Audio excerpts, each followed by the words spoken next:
Hold on. You sound a little upset. You mad, huh? My crew too fresh. You mad, huh? See us flexing in these streets. You mad, huh? Diversity of thought. You mad, huh? Educated black men. You mad, huh? Philly won the Super Bowl. You mad, huh? Dallas blew 60 mil. You mad, huh? Aggie pride in your face. You mad, huh? 5 newts in this group. You mad, huh? Welcome to You Mad, Huh? The podcast conceived out of brotherhood and presented with love. I'm looking at it's very cartoonish, but let me start over again, man. I saw Ken's face. He was like, welcome to You Mad Huh? The podcast conceived out of brotherhood and presented with love. I want to welcome everyone to our 15th episode, and this is a special episode. It's homecoming season. So we have a special homecoming episode where we're going to dive into HBCU homecomings and then dive into specifically GHO, give you some do's and don'ts, and just kind of explore the whole experience. So before we get started, I want to welcome all of our panelists today. We have Raymond Cooper, Ken Merritt, Anthony Humphrey, and Tyron Bond, typical crew. We're missing Richard Free. He is I'm going to mention that he's in Bible study. There was some interesting comments when when I mentioned that, but we'll be glad to have you back when you come back, Rich, man. Get that soul right. Get that soul right. For sure. But the thing that prompted because he sold it. Go ahead. I was gonna say the thing that has prompted this episode is I was watching the news last night, and it seemed like every story was the first. It was for sure the first 7 or 8 topics that were covered were just about killings and murders. And I know this is You Mad Huh? Is the title of the podcast, but you can't be mad all the time. And with GHO right around the corner and other HBCU homecomings coming up, there's nothing but love at an HBCU homecoming. So I wanted to dive into it because it is a special phenomenon, in my opinion, in this country. You can go to a Carolina homecoming or Alabama, University of Alabama homecoming, whatever it may be, but it's not quite like an HBCU homecoming. So we want to dive into it, talk a little bit about what makes HBCU homecomings so special. We all go back every year. Some people, once they graduate, they just move on and they never really come back. But I think those people are really missing out. I've actually spoken with a few people who say they don't come back. But I think they kind of miss the camaraderie and just the, that togetherness that you feel at an HBCU homecoming. So I want you guys to just kind of talk to me about, what you feel is special about HBCU homecomings, not specifically GHO, but just HBCU homecomings in general. We've all been to different homecomings. Ty's been to FAMU. Hump and Quake have been to Hampton before, maybe some other schools. I know Ken's probably been to Howard. I've been to Fayetteville State, North Carolina Central homecomings, and they are unique unto themselves. So I want you guys to just chime in to tell me what you think makes HBCU homecomings different from the rest. Yeah, Feel free to jump in.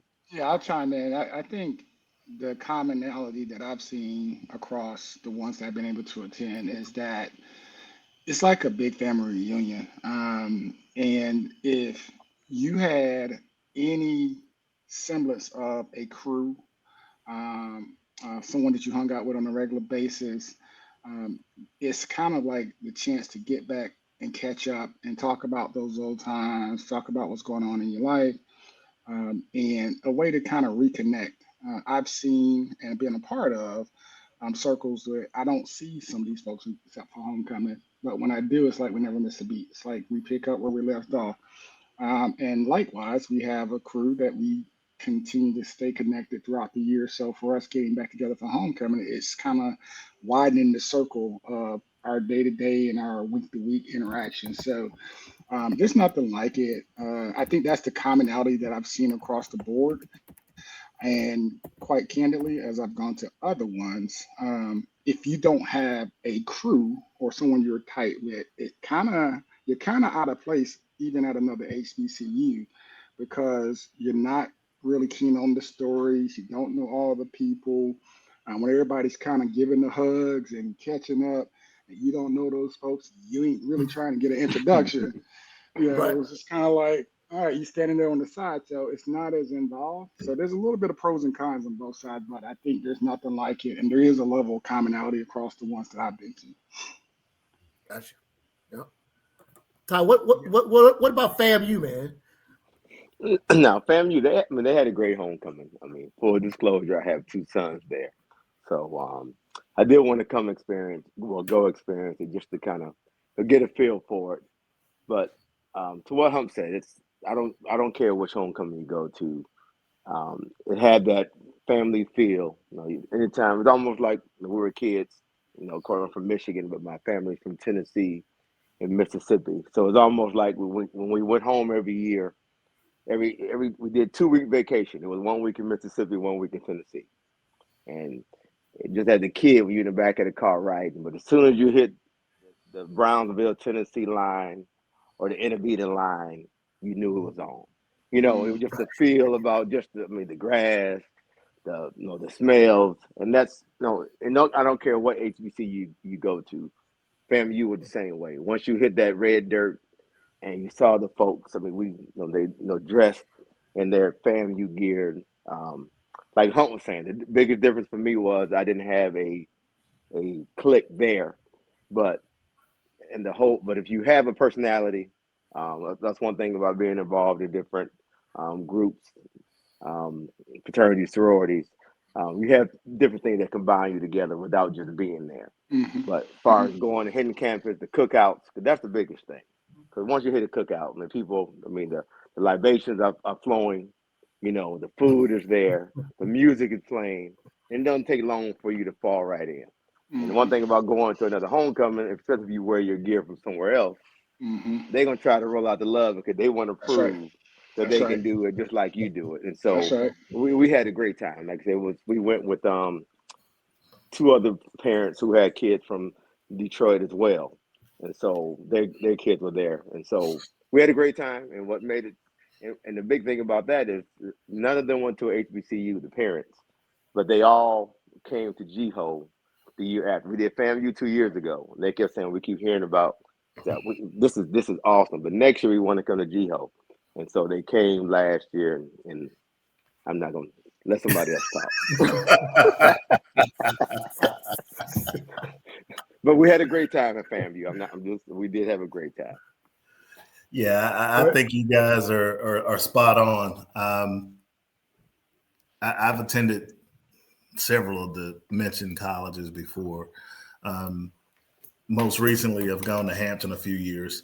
And again, it's the same format, the family vibe, the cliques of your people and your groups. I think Hump is dead on. If you don't have a group, then you have to create your own experience, right? Yep. And Ty's right. Again, if you have, I think we're blessed with regards to having personalities to blend in and be fully transparent. I don't think we meet strangers. We have enough personal connections where we can go and be comfortable. And I think that's part of it too. But I think the biggest part about GHO is, this is a biased opinion, but our family is like none other, right? It doesn't matter the affiliation or if you personally know someone, but if they know someone in our crew, they're just as inviting, right? Mm-hmm. Yeah. It doesn't matter whether it's a food thing or a drink thing or cigars or any of the things that we do on a routine basis. But even those that have become family that were not people that attended A&T, they come every single year. And it's for the same reasons, right? We're welcoming. I think last week, a week before when we played Central, there were some people that came through, and like Chico bought one of his crew and a couple other guys, and it was like, well, I'll pay you for this. Pay me. That's not what we do, man. Right. Come on in. We're gonna show you love and hospitality. So I'm not sure if every campus atmosphere has that inviting spirit. There's been so many times we had other people that come and visit and say, "Hey, I need ribs," and we don't have ribs, but we point them into a direction where they can get what they want, and it's simply off relationships that we have. Yeah. Yep. Yeah. Mm-hmm. Yeah. Yeah. I'll start by saying I don't think all HBCU homecomings aren't the same, and so I'll come back to GHO, right? Because it is different, and I have this debate all the time with friends and brothers here, kind of in the DC area. But to the point of HBCU experience, different from say PWIs, because I've had this conversation with a lot of my colleagues and friends, because for years I've kind of said, hey, these 5 days or these 3 business days, 5 days in total, I guess, I'm out of pocket, right? Non-negotiable. Just like you think about, just like we all think about, the Christmas holiday or Thanksgiving, homecoming at my alma mater is a holiday, right? And I think a lot of us at different HBCUs kind of follow that mantra. And I think it's a lot like what you said, Ty. And I don't think this is coincidence. I think it is cultural, something that we do better than other people, right? And I think it has a lot to do with our heritage of the Great Migration, right? Ty, if you think about it, Ty, you just talked about going back to Tennessee and Mississippi from Michigan. From me and my family here, we've always had to go from DC back down to North Carolina, right? And so I think we do family reunions better than other cultures, right? And homecomings at our HBCUs are essentially spinoffs of our family reunions, right? And so, we come, we reconnect, we eat the same way, we party the same way, and then our culture just takes care of the rest, right? Of all the things that we do, from kind of just catching up and seeing what, how everyone is doing, right up to the game, right up to the big parties and all the things. It is, to me, it's just like what my family's done for years, 50 plus years of family reunions, migrating from the north back to our home place in North Carolina. I think all of us who grew up in Black homes, kind of, and with the HBCUs, we see our HBCU homecoming just like we see our family reunions. No doubt about it. I would definitely agree. Definitely agree. And there's 2 things I want to kind of add to that. So another thing I've noticed is that at HBCU homecomings, most HBCUs are in less privileged neighborhoods, communities, right? A lot of those people, that may be the big thing they see every year. Mm-hmm. So it's not like we say, these are the people that went to this school and these are the people that, everybody is welcome and everybody gets a chance to participate, right? You have concerts, you have different events, parades. And it's like a parade. It doesn't matter if you went to that school or not, you feel like you are a part of it no matter what. So I think that's huge in what makes HBCU so welcoming, because you could be a PhD or you could be the local hustler. Nobody's going to say, hey, you the local hustler. We're just here enjoying our time. You know what I mean? Well, like we said, it's an extension of our families. Yep. It is. That's right. That is true. Read it all. And if the university, and if you're being real about it, if the universities are being inclusive of those neighborhoods that they have their campus in, they are a part of the university, right? Even if they never took a class there, they are a part of it. They come to the games. I mean, I know a lot of season ticket holders of A&T football who never went to A&T, but they live in Greensboro, and that's their team, right? Right, for sure. And another thing I wanted to point out is, as you mentioned, it's like a big family reunion. And when you graduate from an HBCU, you're going into, as we've all told on the podcast here, you're going into a work world that is where you're definitely a minority to the nth degree. Mm-hmm. So, coming back to a place where you can hear the music that you like to hear, maybe, or you can reminisce off of some of the music, or just the environment it just takes you back to that camaraderie that you had when you were in college that you don't get to see in, if you move to California, if you move to, wherever, and you're out on your own. Not that everyone is into that, but there are tons of people that went to PWIs that come to HBCU homecomings just for that camaraderie. So, I think those are definitely things that make it a little bit different than, a PWI homecoming for sure. For sure.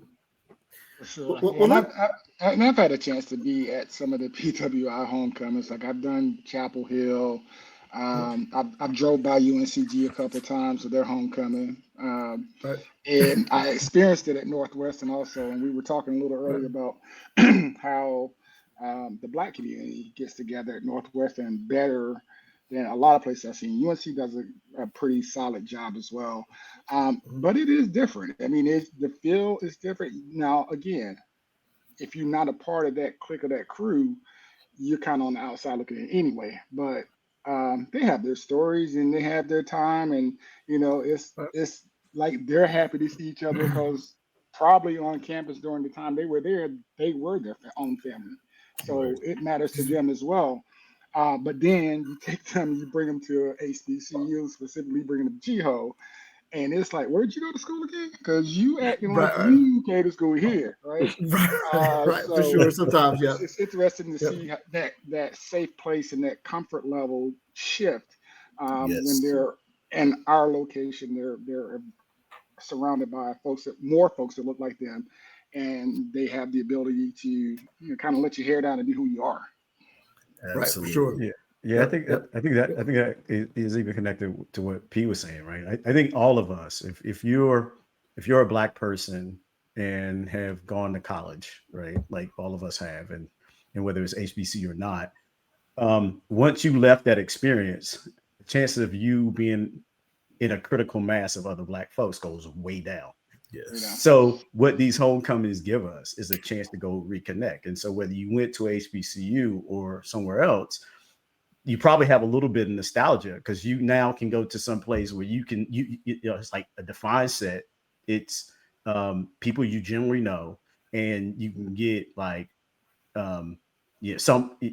some group there, there that you can party with for a few days. Right. And if you think about it, in the absence of that, whether you went to HBCU or not, and if you live certain places, it's really hard to get a good party. You know what I mean? It's hard to get a good party. It's hard to get a good fish plate in some places too. It's real hard to get a fish plate. There you go. Right. So, that's true. Now, I know that some people watch this will say, "Well, why has it got to be about race? Why has it got to be about race?" It's not even that. It's the vibe that you feel at an HBCU homecoming is kind of unexplainable. Like, I really would love to bring my friends Dwayne and Bobby, just so they can feel, because when they walk off the campus, I know they would say, "Hey, that was one of the best experiences I've ever had." I'm pretty sure they would say that. Well, let me give you a small taste of that. We just left. Okay. I think most of us were at Tennessee State, A&T, the Classic. And just think about that rooftop party we had. They said the first time they have music outside of, because there's a country bar. I mean, I forget the country star who owned it, but they said it was the first time. But you saw other folks of different persuasions there looking on, and you can just see them moving and kind of, a little uncomfortable because it's understandable. But then after a while, you just saw them loosening up. Mm-hmm. All of a sudden, they were right there. I mean, because we were bringing them in and just, you know what I mean? Right. It was one of those where, like to your point, P, it doesn't, even at a small setting like that, we were together. And just that little bit, they were looking, and you could just see the sense of, okay, is it okay? then they got comfortable really fast. We made it comfortable for them. Right. So again, that's that Right. family feel to where, you know, I mean, because these days family is, we all have everything in our family now. So Right. when you say family, we don't mean inclusive of just us, because we do have other nationalities at A&T now, and That's right. you come in, they right there in there. Yeah. So Yeah. so we're not, so when we say that, we don't mean why it's not a race thing, but we're talking about HBCUs and It's a just culture thing. historically It's black. culture. It's just It's It's a culture. culture black. thing. There you go. Yeah. I actually think it is a culture thing. I love that point, but I want to lean into the race part too, right? Because I also think so culturally, you know, look, if we're just keeping it real, we always say sometimes they don't love us, but they're intrigued by our culture, right? Right. And this is part of our culture, so people can come in, but let's not bullshit it in any way. When some of those people looked on to that party, tied to your point, they look on as like, that's a lot of black people over there. Right.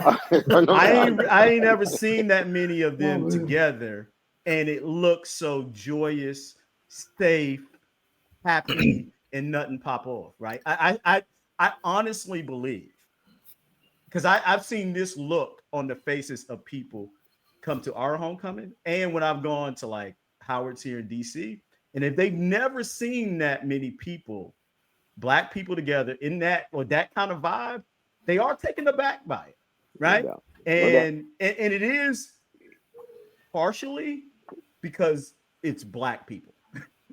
I agree, because to your point, we see the same thing at Conclave.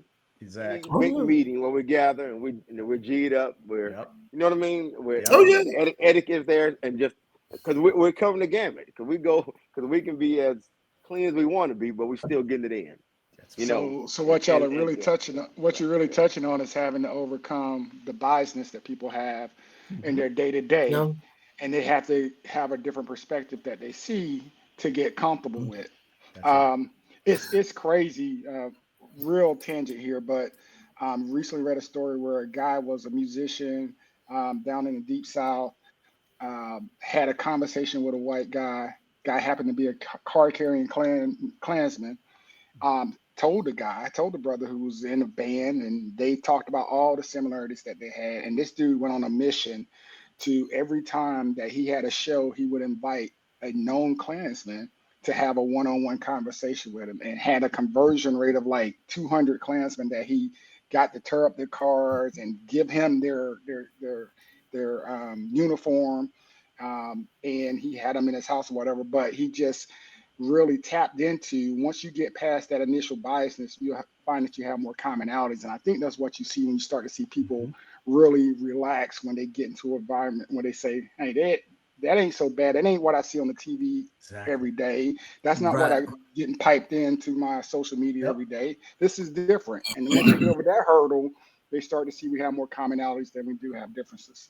Yep. For sure.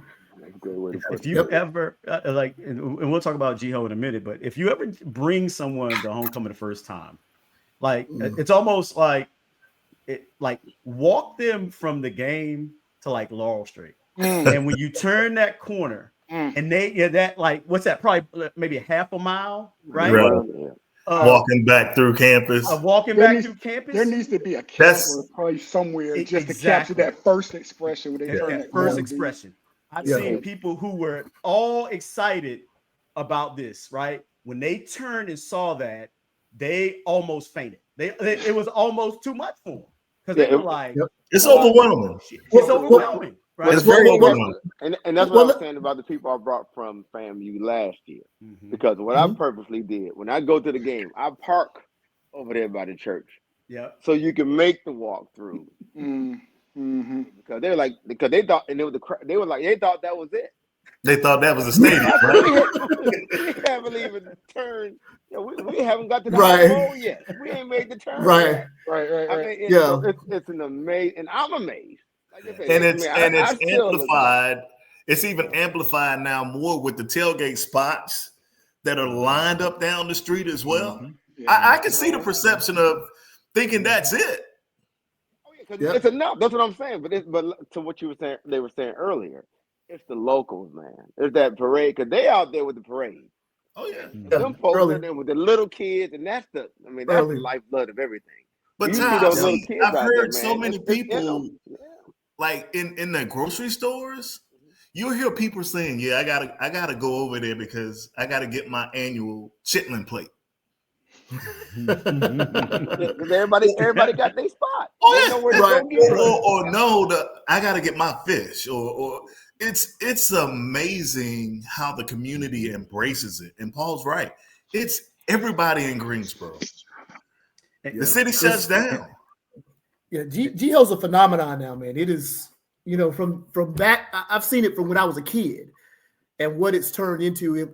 It's so much different than when we were in school. Even when we were in school, it's Absolutely. I mean, it's kind of mind-boggling and as to what it has turned into, and that could be good and it can be bad. But so let's put it in perspective. How many years are you talking, Pete, for people listening? How many years have you been going to A&T's homecoming? since I was probably maybe 5 or so, man, like a little kid. Yeah, That's 50 years. Right? So that's 50 years of. Yeah, that's about right. Yeah, because I think a lot of parents that went to A&T, stayed here and worked. So my mom was always a part of A&T. My stepdad went to A&T. You go to any church in Greensboro, and Yes. most a large part of that population went to A&T. So, I mean, you can't get around it if you live in Greensboro. It's just it was a focal point of the community. So, yeah. So But go ahead. Go ahead. There you go. Go ahead. No, I was going to say, even as coming in as a student and being where we are now, 30 plus years later, It's crazy. it has transitioned so much that thankfully we have carved our own little traditional path that allows for us to have a level of enjoyment that is for us, right? That we've kind of cultivated throughout the years. But it is absolutely overwhelming for a first time goer or for some people who haven't been in a while to come back. All the parties, all the traffic, all the people, all the events, all the hard to get tickets for game, parking, parties, tailgates, whatever. It has become a full-time gig just to get there. So that you can enjoy it once you get there. Whereas you could just fall in. And that's the other thing about, we talk about people who come for the first time, and it's funny when you have parents whose kids are going to A&T, and even if they went to another HBCU, they're like, yeah, I'm thinking about coming to homecoming. I think I'll What get me a game you ticket. going to see? Where you staying at? I'm like, do you have a room yet? Do you have tickets yet? Yeah. Yeah, you ain't gonna make it, bro. Right. So and that is what makes it the greatest homecoming on earth at this point. It is. It is. I mean, if you guys, why don't you guys compare and contrast it to the other HBCU homecomings you've been to, and tell us what's that divide? How wide is the divide, or is there a divide? Are we delusional? No, It's huge. They're delusional, right? Yeah. Because if it's not even close. And I have this debate all the time. I was in a group the other day, and I think here in DC, and I'll just call it out. Like I think Morgan State, same time as ours, and I think somebody put out like someone with A&T with us put it in the chat. Hey, that's the greatest homecoming on earth weekend.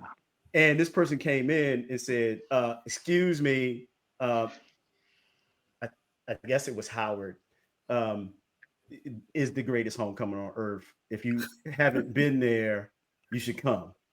And me and that other Aggie, we just thought that was the funniest shit we ever heard. Right? Because I'm ready for this debate, Ty. You know what I mean? Because people get it all the time. But there's 4 reasons that separate us from the other schools. And again, I give all kind of respect to them for what they do, right? But there's 4 reasons we have, and some of these they can never touch.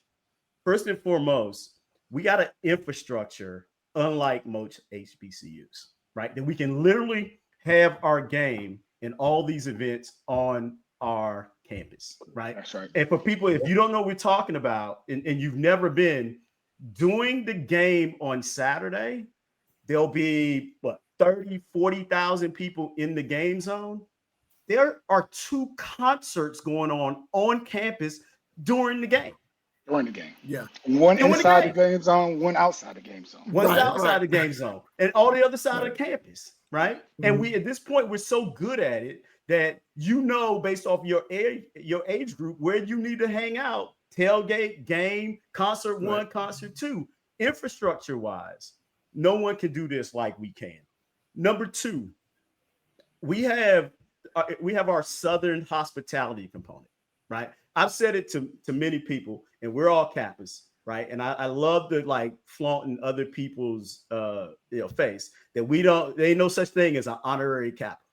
You know what I mean? And it ain't gonna ever be one, right? But they're honorary Aggies. We make them all the time. All you got to do is come and say you want to party with us and be part of GHO. You're in. You're in. It's a very low bar. It's a very low bar, and it's not like that in other schools, right? That's right. I've gone to homecomings in this area, and cats look at me like, "Did you go here?" I'm like, "Not my friend, go here." I was just trying to hang out with y'all. It's like that. I go home, wait for the greatest homecoming. You know what I mean? So we have Southern hospitality. And everyone who wants to be an Aggie can be one. Nobody cares if and when you graduate, right? So that's that one. Number 3, the community engagement. Quake just talked about it, right? P, you just talked about it. And this wasn't the case back in the 80s and the 90s even. But Greensboro has accepted that weekend is GHO 2.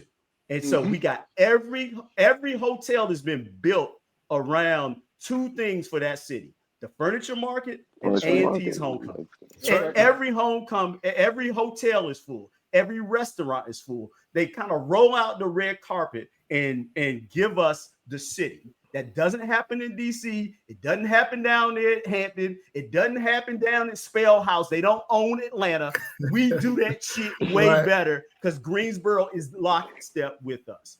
And the 4th thing, number four, our fucking party roots. We've been partying as Aggies since the beginning of time. And so when we have an Aggie party, we know how to do it. So if you want to come and roll with us, we'll show. If you don't know how to party, we'll show your ass how to party. And don't get it twisted. Greatest homecoming on earth. If you don't know, Google that shit. And if you need more evidence, come down and check us out. You'll see why.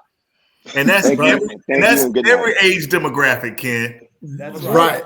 Right. From teenagers to 80-year-olds. Yep. That's what blew my mind with the last couple of years. I didn't know about the bonfire. Oh yeah, that's the hottest ticket going. Yeah. Now all of a sudden, you're starting to hear about bonfires at other schools. Yeah. Right. You said the bar. Central's doing a bonfire now. Yeah. They ain't never thought. Oh, are they really? Now, we didn't create bonfire, but we made it sexy. There you go. There you go. All right. There you go. Oh man. So those are great points, kid. And we are all on board with all 4 of those points. But that's very key, especially the infrastructure part of that. People don't think about that. And when you see the amount of people, as you mentioned, on campus. I mean, there are people that are never going to see that many Black people in one place. And there's no problem. And I don't want to speak too soon, but I've never seen any problems at homecoming on campus. You might have something off campus with some people that, upset with each other doing something, but the amount of people in Holland Bowl and walking down the strip is just phenomenal. I mean, it's hard to really wrap your head around it to a degree. And if you take someone from the West Coast, from Arizona or, Washington State, and you bring them to something like GHO, I don't even know if they can even wrap their heads around it, man. It's a phenomenon. I have a quick story about that, right? This was probably 20 plus years ago. I think right after I got married, one of Enid's girlfriends was dating a guy from Washington State. And they came to homecoming. And we walked over on campus and he was like, man, I've never seen this many black people in my life. So as the weekend came to a close, that Sunday, we were back at the house and he pulled me to the side. He said, hey, man, I had a question for you. He said, if it doesn't work out, do you mind if I come back? Homecoming? He said, man, I ain't never seen so many beautiful black women in all my life. Man. I said, hey, man, you always welcome. You're always welcome. All it takes is one time, right? Yeah. You honorary after that. Yeah. We have people who come now every year, like Perk. Perk doesn't miss a homecoming. Alan Miles. Don't miss homecoming. He'll miss anything A&T related. Alan Miles got a room at the hotel. Gonna ask me, did I get a room? How you get a room? This is the first time in 30 years I didn't get a room at the Oh God. And I got rooms for him all these years. He got a room. Hey, didn't offer, just kind of okay. Well, good luck. Look, we have people who are donors to A&T because of GO. They are on the roll who are giving money to the university every year just to say they are a part of A&T. That's their part. That's big, man. Alan gives every year. Yeah. Wow. But I think the game changer in this whole thing though was social media. Yes. Because once, what MySpace was first, right? You know what I mean? Once that started, I know, but it was. You want to go to Black Pages too? Hey, well, we're not getting all that detail. I'm trying to keep it. Anyway, I'm not sure how many years ago that was, so we're gonna leave it right here. But anyway, when social media hit, people were connecting before they came. You know what I mean? So to that point where you made earlier, it's an awkwardness, and a lot of people didn't know how to get in. They don't know how. And then a lot of times I had people inbox me, hey, man, Scott Hall, man, let's meet up. So now you had a click. Because all you need is somebody. You know what I mean? One person. All it takes is to know where to start, to maneuver this thing. You know what I mean? But once you have that, but I think that's when I think when you saw that escalation on just how crazy this thing took off.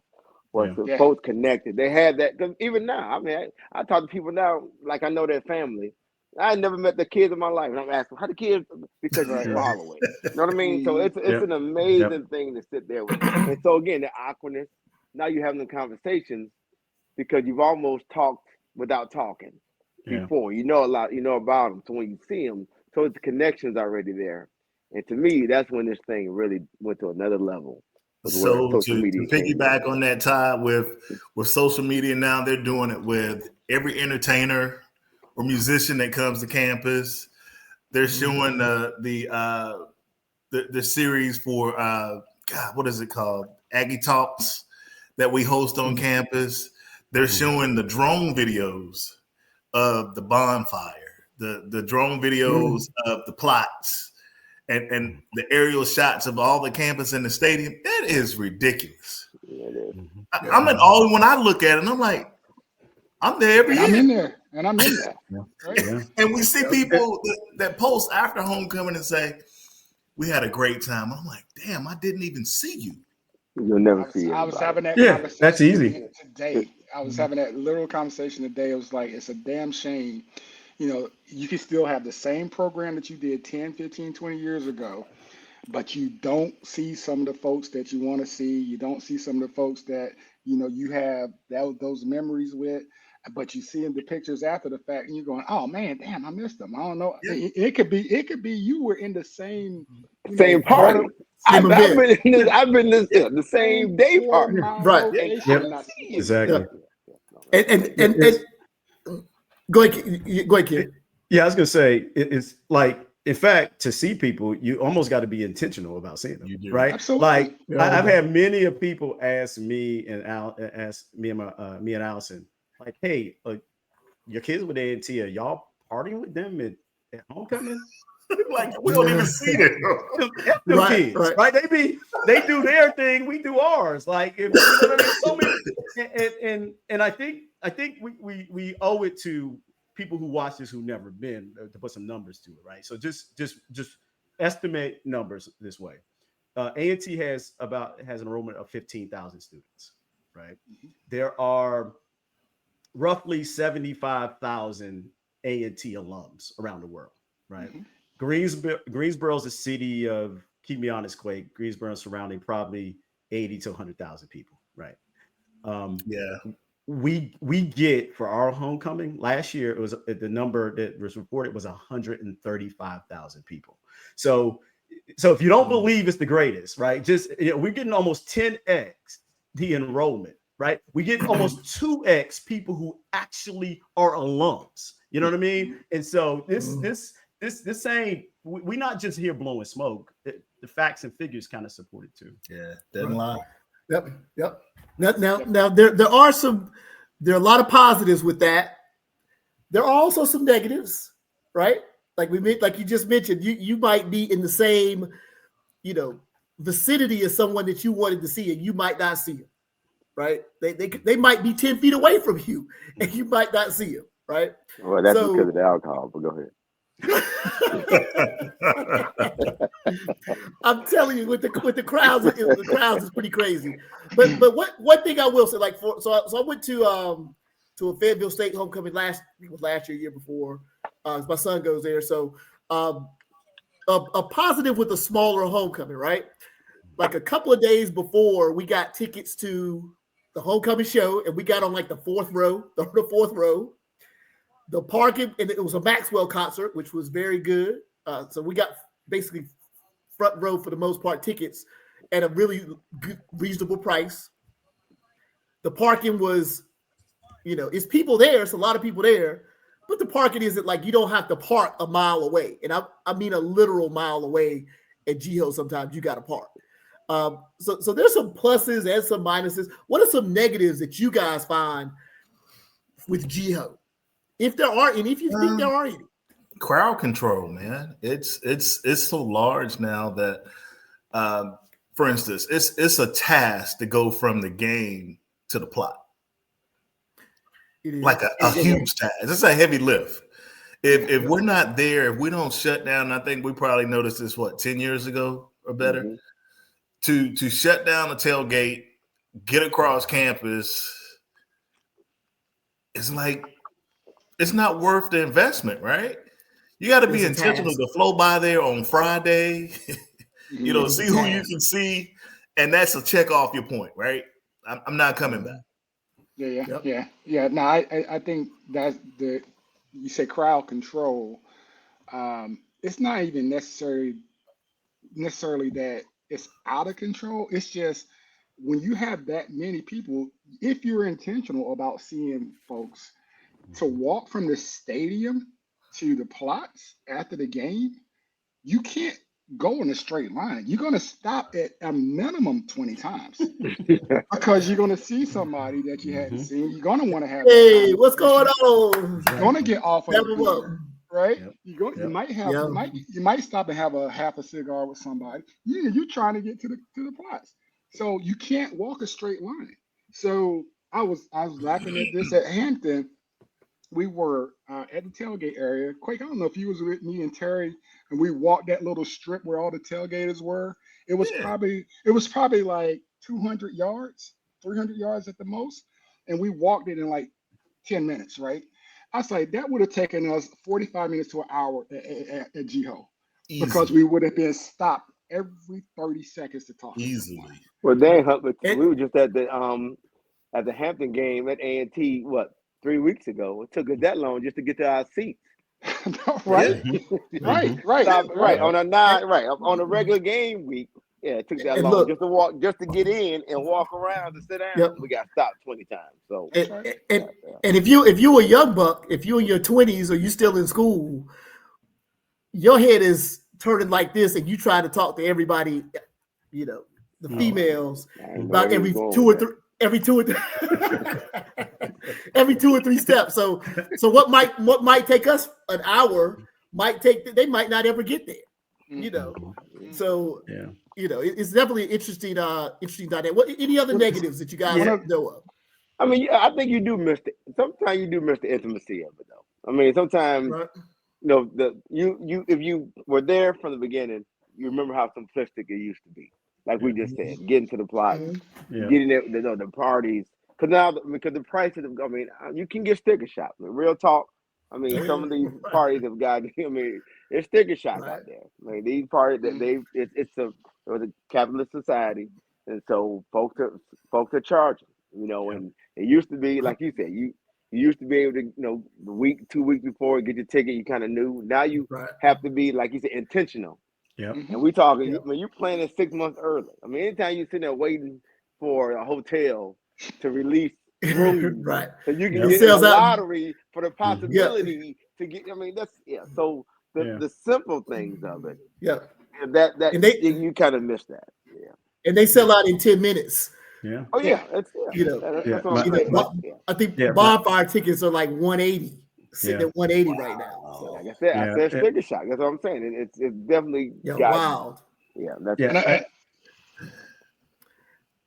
one other thing I was going to add is that, if you don't have a mindset of, dealing with ambiguity, going with the flow, kind of being like an amoeba and just kind of moving with the crowd in terms of what you're going to do next. The worst experience you can have at GHO is when you try to come in and say, well, what are we doing? Like, what are we doing this time? What are we doing this time? Right. It don't work that way. Right. It does not work that way. There's some big like events that are on at a certain time. Like you're gonna have the alumni concert, you're gonna have the game. Everything else is pretty much like, we're just gonna flow.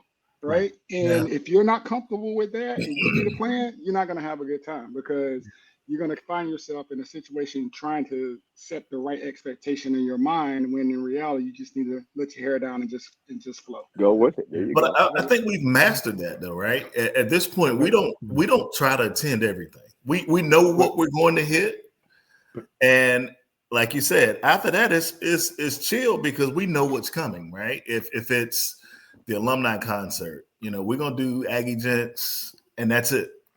Everything else is a flow. Yeah, we're GHO masters at this point, though. Yeah. If you do it right on Friday, and then do it right on Saturday, by the time you get to Saturday about 6 or 7 o'clock p.m., it's shut down. You have a fork in the road. Mm-hmm. Either you're gonna get. I'm gonna keep going, and you ain't gonna be worth 2 cents on Sunday and Monday. Right. Or you can say, you know what, I'm about to shut this thing down. I'm gonna say goodbye to a few people tomorrow, and then I'm getting on the road. Yeah. There's the fork in the road. I've been on both. Yeah. We haven't gotten to Aggie do the don't though. And to me, that's part of the Aggie do or don't. Right. Let's dive into that. Aggie do's and don'ts.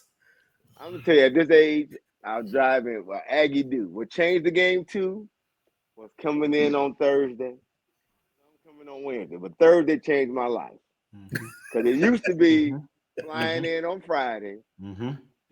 So one of the brothers picking me up from the airport in Charlotte or Greensboro on the way in, straight to the plot. Boom, boom, boom. Then you hit the wall. Thursday changed the game because now you're allowed to come in. Easy. Do a little party. If you want to get a good night's sleep on Thursday night. That's right. Exactly. Get up when you get up, as opposed to getting in Friday and it's 100 miles per hour. Exactly. Now you got folks coming in on Wednesday. Now you get 2 nights. Your body can kind of adjust to the being away. You'll have the jet lag or the travel lag. But to me, the do is give yourself a day just to let your body come down. So you can slowly ease your way into it. And Ty, would you agree? It don't matter what time Friday. Like even if you get there at 11 o'clock on Friday, it feel like you are chasing, right? Because you're up all night Thursday, getting packed, getting ready. Yeah. Making sure if you're working or if you got pets, if you got kids, you just got to make sure they get situated before you're able to go. So you may have been 11 o'clock, but you've been up since 6. Trying to get there at 11 o'clock. So it doesn't matter about that. That's what I'm saying. Being there and get a good night's sleep in Greensboro makes a difference. So getting it. So if you're coming from out of town, get it the earlier the better. It sounds Early the like. better. Early the At better. early, yeah. Early If you can the get a better. pass, come Wednesday. So the other part of that, Ty, is venues and parties start earlier. Like the bowling event, that's Wednesday. That's what I Yep. said. Wednesday night seems to be the I was new. gonna say I that can't is get that pass. that is a do. That is a do. That If is you a can do. go to, it is a do. And well, I will say about the bowling party, it's a lot of local people, but that is I went to the first ones and they were, it's very tiny. They got the whole bowling alley now, right? They got the whole bowling alley. That's a great event to hit and start off with, because you can start slow. You get up the next day. There's not a lot going on Thursday. Like you said, you can kind of catch your breath and work into it a little bit. It's not super rowdy, but it's a good time. It's a good time. Yeah. Yep. So what's another do? Any other do's? Yeah, I think a do is like take advantage of kind of those like intimate kind of times you get to catch up with people, right? Because to Ty's point, my favorite day is Thursday. My favorite time is if I can get there between 3 and 5 on Thursday. I love it because I'm usually looking for one of y'all or somebody else in from probably about 3 to 8. We are just catching up, right? It is in essence, it's the calm before the storm. Yes. But it is how you doing, how's life, how's the family, how's work, all those kind of things. And while you can get them on Thursday, you might maybe sneak one in on Friday, right? Some midday maybe. You ain't gonna get it on Saturday. Right. Absolutely. Right? You ain't get on Saturday at all. You might can sneak one in Sunday before you get on the road. So my do is, to the extent that you can, get some to catch up with people in just a more kind of small way, rather than passerby when you're amongst hundreds, if not thousands of people. You should do that. Yep. Absolutely. I think it kind of goes without saying, but a do is make sure you stay hydrated during the weekend. Right. You're already lacking sleep. You're already drinking. You're going to be around, even if you don't smoke, you're going to be around a bunch of smoke. So you're inhaling stuff that you don't normally inhale, good and bad. So you drink your water, stay hydrated. You're going to be eating food that you don't normally eat. Try to keep as much of your routine as you can so that your body don't freak the F out, because it is a lot coming at you. It's a big shift, and we've seen it. We've seen it time and time again. Some of us have been a part of it. Some of us have been the victim. There you go. But do stay hydrated and keep. And the second part of that is keep your head on the swivel. While we have created a fairly safe environment for homecoming, there are still people who are out there with ill intentions. You can let your hair down, but you can't let guard down. Can't So get keep your too head on the comfortable. swivel. Yeah, I like that. Right. Don't ever get too comfortable. Always be aware of your surroundings. Know who you got around you. Always have a way to get out of some place if you have to, because it is a lot of people. And even if there's no foul intentions of what happens, if one person start running, everybody gonna start running, even if there's not a real intent. Right. So be on your P's and Q's. Keep it on the swivel. But to that point, another game changer. What you just said. Think about when we first started going to homecoming. We were dressing up. Think about it. Going to games with jackets, sweaters, Yes. boots. That's the out. whole night. And I think what changed G-Ho too was when it became now you can wear sneakers. And now it's comfort. And I think that changed the game too, because all that walking across campus and just that Greensboro sun, especially with an early homecoming, is unforgiving sometimes. But I think once the show left, and I hear the same, that's what I hear about when you still go to like a Howard. There's still that dressy about, you know what I mean? That because now it's all look, you wearing paraphernalia, or you wearing A&T paraphernalia. It's now just about the game. It's a game. The event. It's a football game. And I said, so that It's a football game. So now we've saved that whole. Again, everybody got their own flair. I'm not saying that. Right. But hey, now you can wear. You can be comfortable. You're sitting out on grass. You're making that walk. Now I can save that dress for the parties or the concert. I told me I think that was a game changer too. I look back at pictures And it's amazing how we used to get dressed up Oh yeah. for homecoming Oh, early, yeah. early on. Yeah. Oh yeah. Right. Yeah. Yep.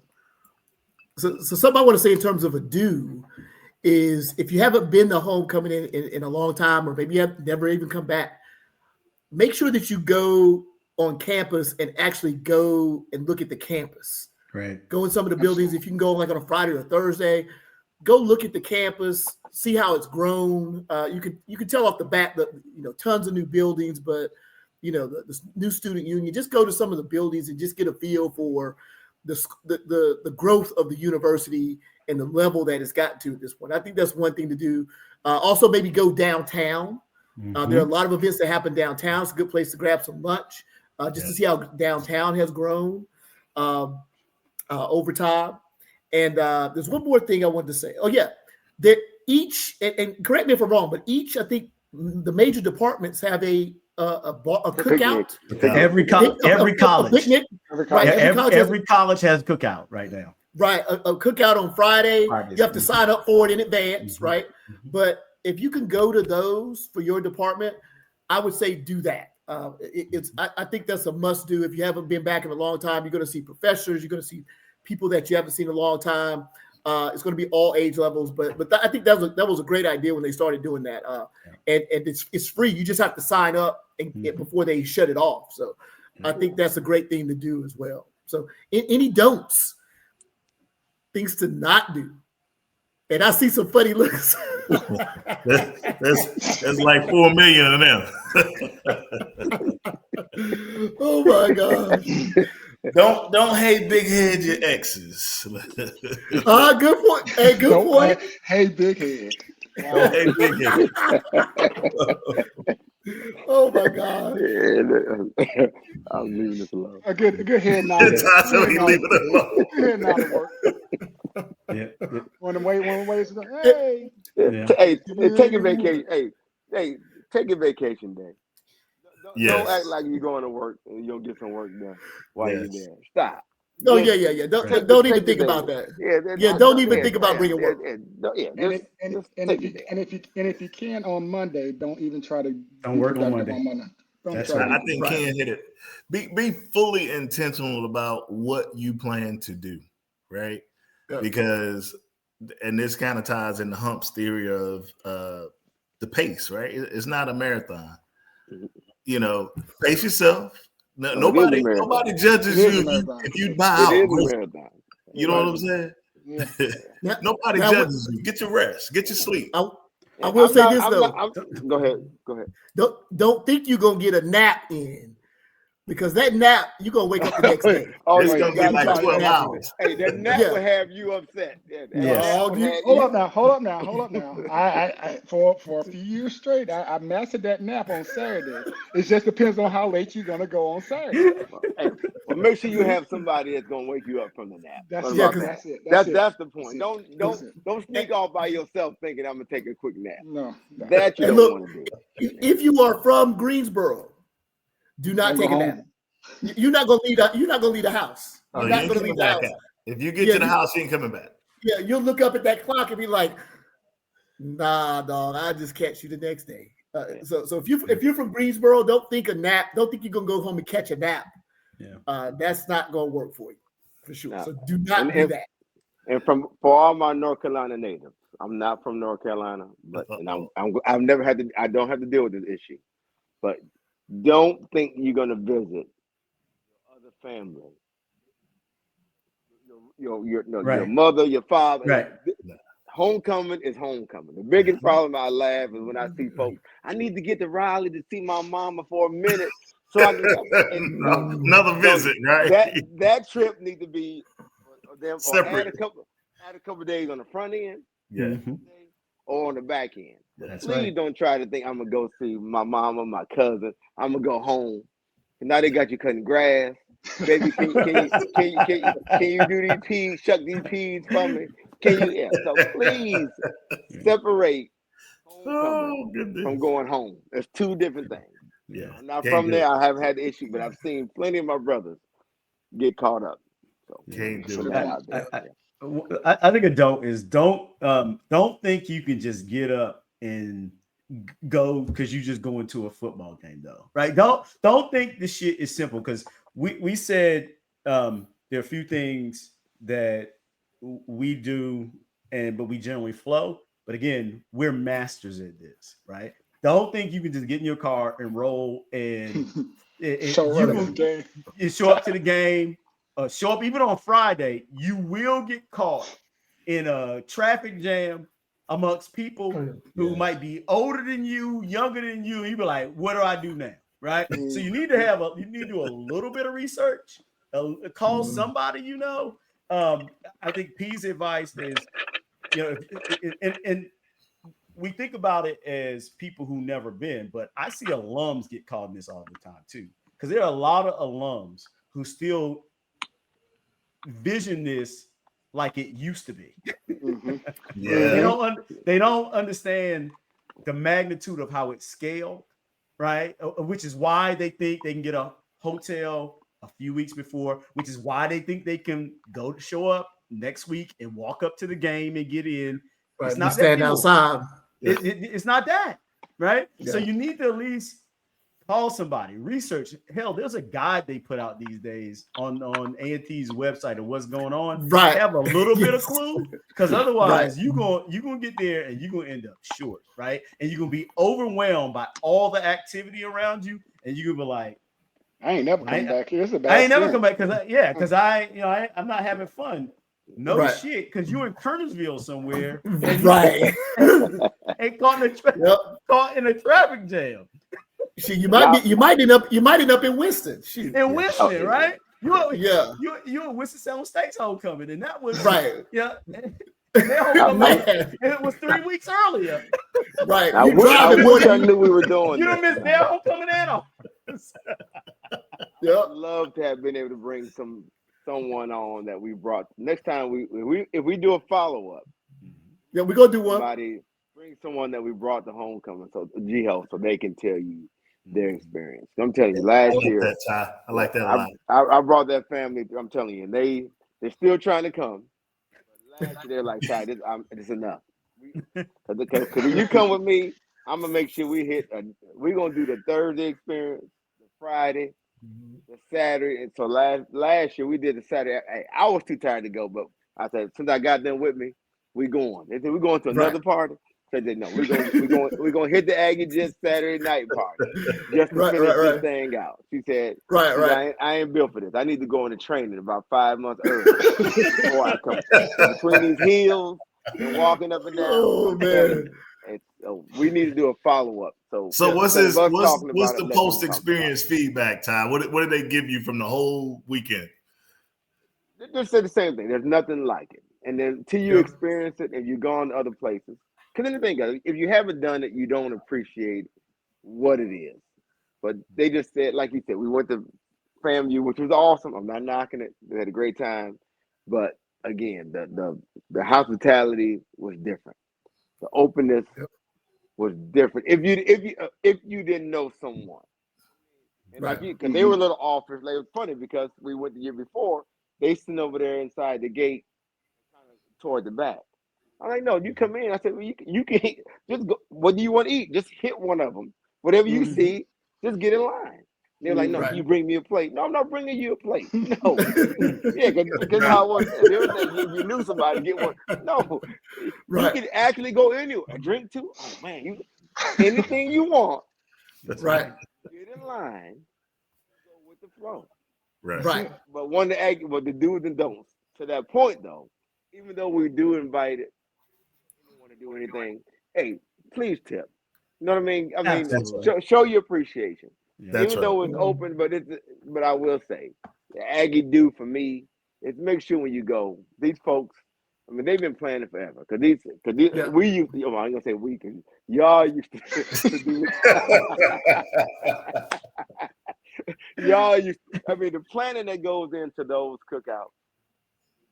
Being the host that they are. I mean, they start doing that thing, the meetings they have, the money they put up. I mean, it's an undertaking that if you see it from the inside, you're like, this is crazy. And so just show a little bit of love. They're not expecting anything, but just know what you give back to them is just a small portion into what they Yeah. put into this thing.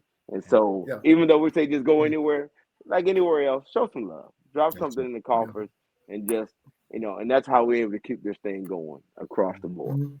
That's right. Yep. I say love and respect, right? Because Yeah. one thing, just for people to know, right? Oh, yeah. Like we used to plan this crew right here, and some of the rest of us.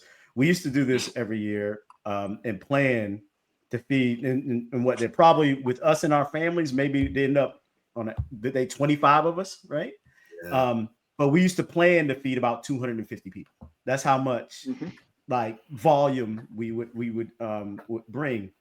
And yeah, to Ty's point, we put a tip jar on it, and we ask you just to consider putting something in there if you want to. The as important, because the thing I hate is when people come up like, well, is that all y'all got? You got something coming from back home? Like if you gonna walk up to somebody's table, Be great. and they gonna offer you some food, you got don't be choicy about it, right? Be Yeah, appreciative. don't complain.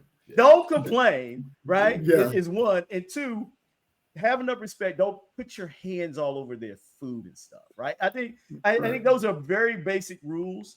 And so when you come, again, if you go to these other HBCUs, and I've been there, and it ain't like this, we don't like people at A&T, we will share. We kind of that's part of GHO, right? But you need to show courtesy by tipping, right? Put a little something in the jar, and respect by don't be choosy and don't put your hands all over people's stuff. You know what I mean? That will make a good time, a bad time. And food either. Right. Yeah. And do what? What Ty say? And food either. You cold blooded, Ty. Oh my gosh. My bad. Hey, it started to kick in. I'm sorry. Oh man. Oh my goodness. Well, look, I think those were all great points. Great points. Oh, Huck, go ahead. Let me put one more out there. Go ahead. Because you are visiting our university, don't come trash our university. Do not come tear my property up and then leave and go back to yours, because you guys have seen me in the midst of our tailgates, me get to being a total ass about people just throwing stuff, half-drink sodas, half-drink bottles of water. Nothing pisses me off more than you come in my house and tear my house up and then going about your way. Don't do that shit. Clean up behind yourself. Look like you got some home training, have some manners, and it goes in line with that tipping, and it goes in line with having some respect and not touching people's food, touching all over food. But just act like you got some damn home training. Don't come and trash my place and get the hell up out of there, because I'm gonna remember it. I remember that shit the next year I see your ass. Absolutely. Yep. Perfect. Well said. Yeah. One thing I wanted to mention, just to kind of top this off, one of our friends, Robert China, from the accounting department, a couple of his cousins from Atlanta had been doing an HBCU homecoming tour last year. And A&T was one of the stops on their tour. And they were like, by far, A&T is the best homecoming we've been to. So I'll see if I can catch up with them this year and see which ones they went to. But they were like, yeah, this is a whole different animal compared to anything else. So I think that Fred Barnes did the same thing. KB, his brother, he did the same thing. And Fred was like, yeah. He went to Central. He went to Central. Yeah, he went to Central. Fred was like, look, we ain't touching this. We can't even begin to touch this. And he's a diehard Eagle. But he's like, we ain't got nothing on this. And they had to film. They did a whole documentary on it as well. It's really good. Yeah, it's serious business. GHO is serious business. So we always close this off with individual thoughts. We're gonna go ahead and do that as well with this episode. So you guys just go and throw whatever you want to throw in for your individual thought this week. Ty, why don't you start off on the bottom? I don't mind. I'm gonna do that. Well, I can say from the bottom. Hey, start from the bottom. Now we're here. Started from the bottom. Now That's what we're gonna do. So I'm having a hard time because this came right in time. I'm arguing, or I'm having discussions with my sons, because just to tell you how special Jiho is. I am in the middle of an argument or discussions because my sons are still trying to come up from they still have yet to miss a Jiho. Now they are students, not just first year, they are junior and senior at FAMU. Their homecoming is the week after ours, and they're trying to come up next for our homecoming. And I said, it's going to be here. It's not going anywhere. Yeah, we want it. So just to let you know, even though they have their own, they are still trying to get to Jiho. I know they're gonna show up. I know their mama got them working. I know they working behind the scenes. But I told them no. But once you've been exposed to it, can't stop. You can do about it. Yeah. Can't stop, won't stop. That's it. Hey, Todd, tell them we'll see him next week, man. Oh, hey, hey, you better find them somewhere to stay because I can't do nothing for them. They can lean on the bond. They better learn how to work this thing, right? As long as they Tyron bond, they can find what they. As long as you don't ask it, as long as they Tyron bond, you won't see me. In fact, I'm bringing baby girl and I'm driving her off as soon as I get there. Oh boy. So this week should be a week of preparation, right? Mm-hmm. Make sure you got your special reserve that you want. Make sure you got the smoke that you want, be it legal or illegal, however you take it. It is North Carolina, yeah. So true. Make sure you've got your gear the way that you want it. And most importantly, plan accordingly for whatever it is that you may do. You know, your finances, this ain't the weekend to gauge your finances. Look, you need to make sure they're right. Because you don't know where you're going to end up or what you're going to be doing. That's right. And how hard over the head they're going to try to hit you on their ticket price if you try to get in late. You know, there's always a vague amount that you can probably put your pulse on, but, you know, that doesn't account for the pivot, right? There will be some pivots. We know that. Yeah, absolutely. For sure. And most importantly, get your liquid IV, whatever your recovery medicine is. Make sure you have it. Make it on tap. All right, kid. Yeah, I guess mine is. I mean, as I said before, this is a holiday to us, right? And all of us on this and our families. You know, Ty just talked about his sons. Hump's sons are there now. Paul, your son went to Fayetteville State, so he knows that Quake, your sons ain't even got there yet, but they appreciate it. So this is like a holiday to us, right? And so if you see this and be like, you know, are they exaggerating, or is it really that cool, or is just cool because they got one another? My challenge to you is come check it out, man. Because there are few things in this country that we do better than other cultures, right? If we just being real, but this ain't even a competition. They not eat, you know. So if you went somewhere else or somebody, but we do this in a way that nobody else can, and we this case is Broadway HBCU, right? And we it's part of our culture, it's part of our heritage. Don't sit on the sidelines. Come and party with us. Come and have a good time. Celebrate our culture because we're good at it. It's special and it's all joy for those of us who look like us on this screen. Yep. Well said. Well said. I'll jump on my soapbox a little bit, and because everything that everyone said thus far is spot on. I'm gonna talk on this capitalism piece a little bit.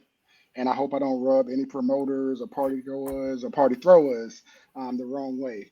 But I am done going deep in my pocket to go stand around in a long ass line and stand around in a club on my damn feet and just to see some people I want to see. I'm gonna catch your ass outside the line as you stand in line. I'm gonna walk in by, and I'm gonna catch your ass on the yard. And I'm gonna see you at the game. I'm tired of these parties, man. I'm tired of getting $50 and $100 across the head just to go stand around and True. still pay for my damn drinks. True. It's I out of get you. control. It's out of That's right. control. So I'm on my soapbox. I'm gonna jump off. Now, I will support those that give back to the university through my contributions. And if that happens to come along with a party, like the Aggie Gents does, I'm cool with it. But all the rest of this capitalism shit, I'm done. That's right. Miss me with that. Miss me with that. All right. And Paul, real quick, I did make a note, and I meant to say this earlier.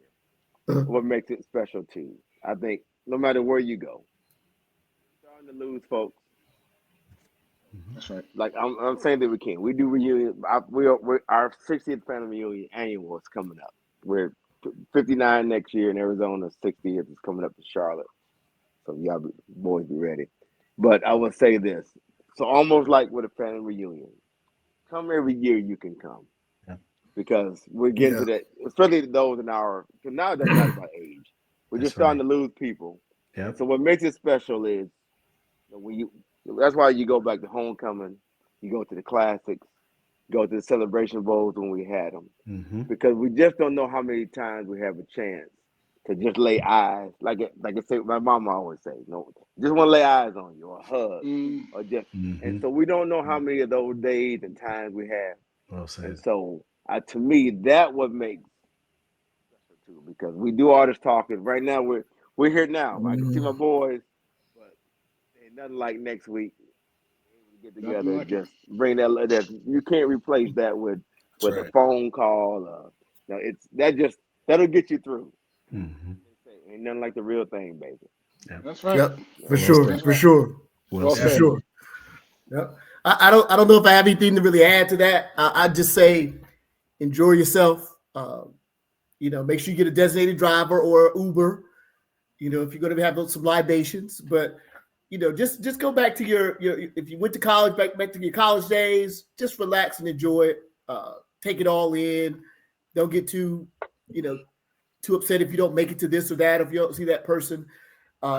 Just enjoy the environment, man. I mean, you really can't beat a nice fall afternoon, walking through downtown Greensboro, or if you're going to a day party, or you can't really beat that, man. You can't beat the feeling. If you have a good DJ, hopefully you can't. I can hear from outside the club. But you might get here outside the club, or you might be able to remember the Flow Mini was free. Remember they had the Flow Mini stuff at Hooters, so you might still have some free stuff. True. You never know. That's true. Actually, to be honest with you, the last couple of years we went to the World of Beer party. We didn't even go in. We sat outside the parking lot. Yeah, we just sat outside the parking lot and parking lot pimped the whole time. So just enjoy yourself, man. You may have an idea of what you want to do that day, but like Hump said, go with the flow, man. Just go with the flow, enjoy it, and you'll thank yourself later. That's it. That's right. Perfect. All right, so I want to thank everybody for joining. It was kind of a last minute thing, but I'm looking forward to next week. I think you all are too, and hopefully we can get some people that haven't been to GHO to make it maybe next year if they can't make it this year. So we will see. Proper planning prevents, right? For sure. So look, well, I'll catch you guys next week sometime, and we'll definitely have a follow-up episode with some maybe some more input from some first-time GHO people, or maybe people that have maybe only been once or twice, and we'll see how it goes. All good. All right, brothers. All right, good brothers. We'll talk to you. All right, later.